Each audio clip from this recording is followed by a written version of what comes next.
সালামু আলাইকুম।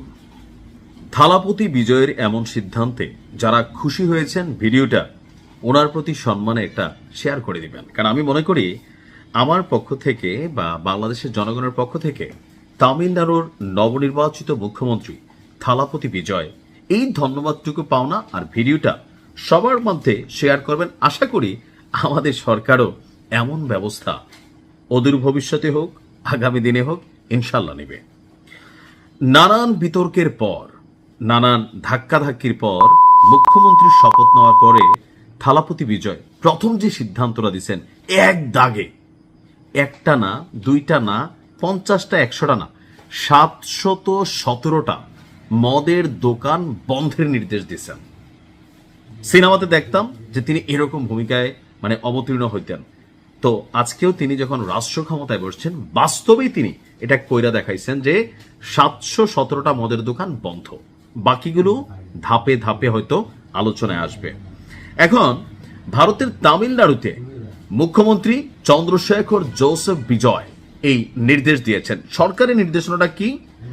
রাজ্য জুড়ে ধর্মীয় প্রতিষ্ঠান, শিক্ষা প্রতিষ্ঠান এবং বাস স্ট্যান্ডে 500 মিটারের মধ্যে যেসব সরকার পরিচালিত মদের দোকান আছে সেগুলো আগামী 2 সপ্তাহের মধ্যে বন্ধ করে দিতে হবে। খুবই সুন্দর সিদ্ধান্ত যে ওই এদিকে মন্দির, পাশে দিয়া মদের দোকান, ও মসজিদ, পাশে দিয়া মদের দোকান, গির্জা, পাশে দিয়া মদের দোকান, শিক্ষা প্রতিষ্ঠানের পাশেই মদের দোকান, পোলাপাইন এখান থেকে গিয়ে মদ খাচ্ছে, পাশাপাশি বাস স্ট্যান্ডে মদ খাইয়া মাতাল হইয়া যাত্রী হিসাবে গাড়িতে উঠতেছে।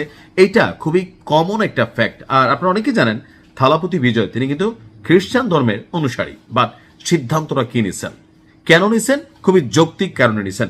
এর ফলে 717টি মদের দোকানের কার্যক্রম বন্ধ হলো। জনগণের কল্যাণে এই পদক্ষেপ নিয়েছে জানিয়েছে মুখ্যমন্ত্রী থালাপতি বিজয়। বর্তমানে তামিলনাড়ুতে সরকার পরিচালিত 4765টি খুচরা মদের দোকান আছে। আর শপথ নেওয়ার পরে সবগুলো তো বন্ধ করার সুযোগ নেই, কারণ হিন্দু ধর্মে মদ হালাল, খ্রিস্টান ধর্মে মদ হালাল, ইসলাম ধর্মে মদ হারাম। কিন্তু বাংলাদেশের জনগণের বড় একটা অংশ গোপনে মাল খায়, ফেন্সি খায়, ইয়াবা খায়, ঘরে ঘরে খুর আছে, বিচিকুর, তারপরে ধরেন বাংলা খায়, তোতা খায়, ডোতা খায়, কত কিছু আছে বাংলাদেশও দেখেন। ওই আমি মাঝে মাঝে বলি কি, ধরেন সারাদিন মিলাদ পড়াইয়া মাহফিল কইরা মক্কা শরীফের ইমাম সাহেবরে আইনা যদি আমরা সারা দিন রাত জিকির করি, যে পুরা বাংলাদেশের 20 কোটি জনগণ জিকির করো, হ্যাঁ, আল্লাহু লা ইলাহা ইল্লাল্লাহ, জোরে বলেন না আস্তে বলবেন, মিলাদ যাই করেন ভাই, এদেশ থেকে মদ ইয়াবা কখনোই দূর করা সম্ভব না যদি সরকার না চায়, যদি প্রশাসন না চায়, যদি এলাকার রাজনৈতিক ব্যক্তিরা সৎ না হয়, যদি এটার কমিশন কোন নেতারা না খায়, যদি বিচি নেতারা এটার সাপ্লাই থেকে কোন রকম ধান্দার সুযোগ না পায়।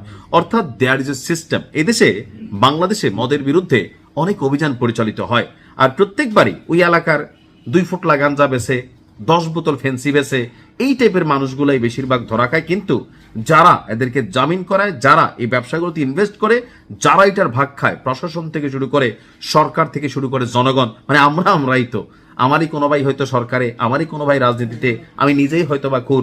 So we are a system. এই সিস্টেম বন্ধ করতে হলে দোয়া, মাহফিল, মিলাদ দিয়ে কাজ হবে না। রাষ্ট্র ভূমিকা নিতে হবে, প্রশাসন ভূমিকা নিতে হবে, রাজনৈতিক সৎ নেতৃত্বরা ভূমিকা নিতে হবে, এলাকার জনগণ ভূমিকা নিতে হবে, তারপর ধর্মীয় ভাবে এটাকে কাউন্সেলিং করতে হবে। দেন একটা মাদক মুক্ত সমাজ তৈরি করা সম্ভব। পৃথিবীর যতগুলো সভ্য দেশ, সব দেশে মাল খাওয়া আপনার অ্যালাউড আছে, কিন্তু ওইসব দেশে মানুষ মদ খায় এনার্জির জন্য, আর বাঙালি মদ খায় মাতাল হওয়ার জন্য। এরকম বাঙালি খাইছে যে একটু বোঝানোর জন্য 60-এর বোতাম একটা খোলা, সিগারেট একটা ধরায় কোনা দিয়া, আর দোকানে কয় যে হ্যাঁ মামা চিনি বাড়াইয়া চা দাও। আশেপাশে কেউ বলে আবার চোখ লাল করে তাকায়, বুঝাইতে যে মাল খাইছে, এলাকার মানুষ জানতে হবে, ফেসবুকে সেলফি দিবে। এগুলো হচ্ছে বাঙালির চরিত্র, ভারতেও আছে। তো এই খুরদেরকে টাইট করার জন্যই থালাপতি বিজয়ের এমন সিদ্ধান্ত। আমরা সাধুবাদ জানাই। আমরা আশা করি বাংলাদেশেও এই বিষয়গুলোতে একটু মনোযোগ দেওয়া হবে। বিশেষ করে সরকারিভাবে কয়টা বার আছে আমি জানি না, বেসরকারিভাবে যারা সাপ্লায়ার, হিংসে হয়, আবার জানি কারা মাল টাল খাই আমার গালাগালি শুরু করে যে তোর কারণে সাপ্লাই বন্ধ হয়েছে, এরকমও হইতে পারে এই জাতি, হ্যাঁ, কারোর খাবারে হাত দিলে। বাট এটা নিজের জন্য ভালো, রাষ্ট্রের জন্য ভালো, দেশের জন্য ভালো। ভালো থাকুন। আসসালামু আলাইকুম।